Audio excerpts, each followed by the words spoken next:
وی پیغمبر صلی اللہ علیہ وسلم بس یو کس راگئے ورته وی یا رسول الله چې د الله نه غواړم نو څه به ویمه چې د الله نه څه غواړم نو څه به ویمه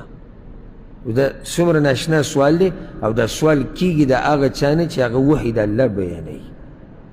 د ده جواب په دې کې به ذره برابر شک هغه نه وي ای د الله پیغمبر زه چې کله د الله نه څه غواړم نو څه به ویمه پیغمبر صلی اللہ علیہ وسلم ہوتی ویتا وایا اللہم اغفر لی وارحمنی وعافنی وارزقنی اللہم اغفر لی یا اللہ ما وبخا وارحمنی پا ما رحمک وعافنی مالا عافیت راک وارزقنی مالا پراخ رزق راک سو خبری شو چاہتے ہیں دعا ہاں ہاں اچھا طارقہ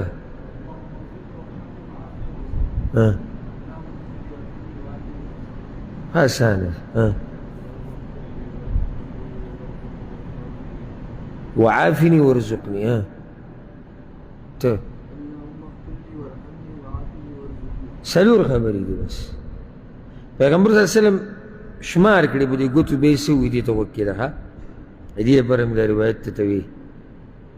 وی پیغمبر صلی اللہ علیہ وسلم چې کله دا سلور شمار کړي چې اللهم اغفر لی وارحمنی وعافنی وارزقنی دا دعا ګوره سجده کې په تهجدو کې هر ټیم یعنی صرف دا دعا نه ده صرف دا پیغمبر وی زه نه ویمه فإن هؤلاء تجمع لك دنیاک و آخرتک چې دا دې د الله نه وغوښتو نو دنیا دې مو شو او آخرت دې مو شو هېڅ هم پاتې نه شو یعنی تاسو ما ته یو شی نشئ ښوی چې هغه د دې نه بهر وي سوچ وکئ ځه چې څه شی دې ذهن ته راځي ما ته ووایه دا په دې دعا کې نشته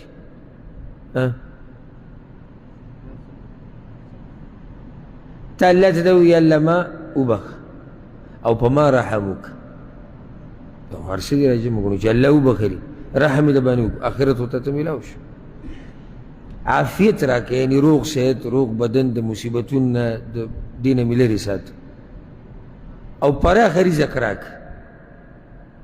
رزق یوازې د خوراک ته نه وایي الله د طرف نه یې صحیح دا رزق ته یعنی بچي راکړه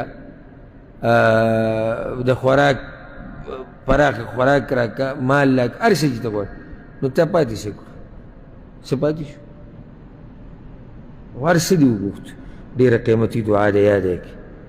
اللهم اغفر لی وارحمنی وعافنی ورزقنی په سجده کې په هر مانځه کې چې سجده کې یعنی کم سے کم چې په مانځه کې په یو سجده کې وې او الله یو پیر قبوله کړي نو الله تعالی دنیا هم درکړه